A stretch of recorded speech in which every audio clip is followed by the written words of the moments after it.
রাসূলুল্লাহ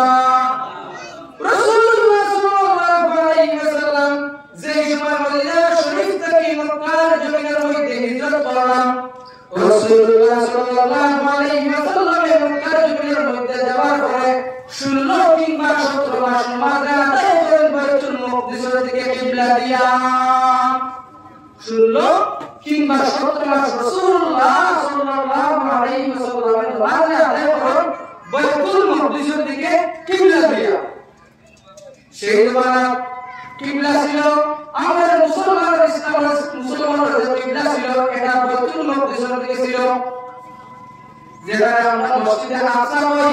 ফিলিস্তিনের জমিনের মধ্যে মসজিদে আকসা বাইতুল মুকদ্দিস যেটা, এই বাইতুল মুকদ্দিসের দিকে রাসূলুল্লাহ সাল্লাল্লাহু আলাইহি ওয়াসাল্লাম নামাজ আদায় করেন।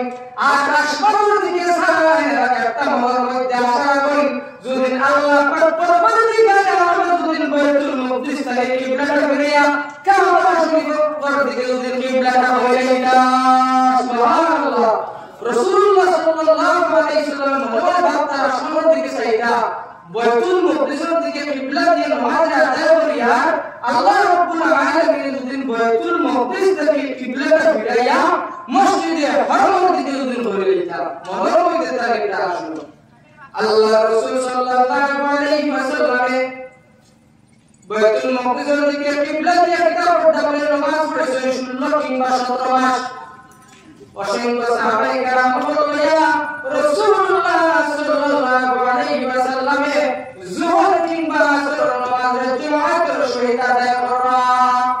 রাসূলুল্লাহ সাল্লাল্লাহু আলাইহি ওয়াসাল্লাম এই সময় যোহর কিংবা আসর নামাজ আদায় করতা, এটি বলতে ওহী নাযিল হয়ে গেছে, এই জবানের নবী জনাব মুহাম্মদুর রাসূলুল্লাহ সাল্লাল্লাহু আলাইহি ওয়াসাল্লাম আপনি বাইতুল মুকদ্দিস থেকে মুখটা ফিরাইয়া মসজিদে হারামের দিকে মুখ করে রাখুন, সুবহানাল্লাহ। অসংখ্য সাহাবায়ে কেরাম বললেন, আল্লাহর রাসূল সাল্লাল্লাহু আলাইহি ওয়াসাল্লাম কিতাব বলা জমাতের সহিত মুখ ফিরাই না। এর মধ্যে কয়েকজন সাহাবায়ে কেরাম রাসূলুল্লাহ সাল্লাল্লাহু আলাইহি ওয়াসাল্লামের সঙ্গে মুখ ফিরাইছেন না, বলে তোমরা রাসূলুল্লাহর সঙ্গে মুখ ফিরাই না, বলে যে সাহাবায়ে কেরাম বলল নতুন সাহাবী হল যার জন্য এরা ইসলামের নীতি এবং রীতি তেমন বুঝছেন না, তার কারণে রাসূলুল্লাহ সাল্লাল্লাহু আলাইহি ওয়াসাল্লামের সঙ্গে মুখ ফিরাইছেন না। 10 জন সাহাবায়ে কেরাম বললেন মুখ ফিরাইছেন রাসূলুল্লাহ সাল্লাল্লাহু আলাইহি ওয়াসাল্লামের সঙ্গে, আর বাকি সাহাবায়ে কেরাম বলার সাথে ফিরাইছেন না।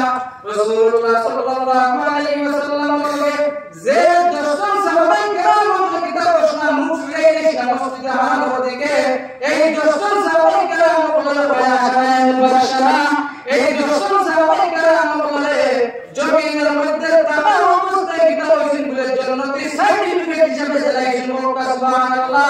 এই 10 জন সাহাবায়ে কেরাম বলে কিতাব হইছেন বলে জান্নাতি বলে ঘোষণা জমিনের মধ্যে তামাম অবস্থায় হয়ে গেছেন, সুবহানাল্লাহ। বুঝুই গেলেন এরা জান্নাতি হয়ে গেছে জমিনের মধ্যে থাকা অবস্থায়। রাসূলুল্লাহ সাল্লাল্লাহু আলাইহি ওয়াসাল্লামের সঙ্গে জামাতের সহিত নামাজ আদায় করেছে, আর বাইতুল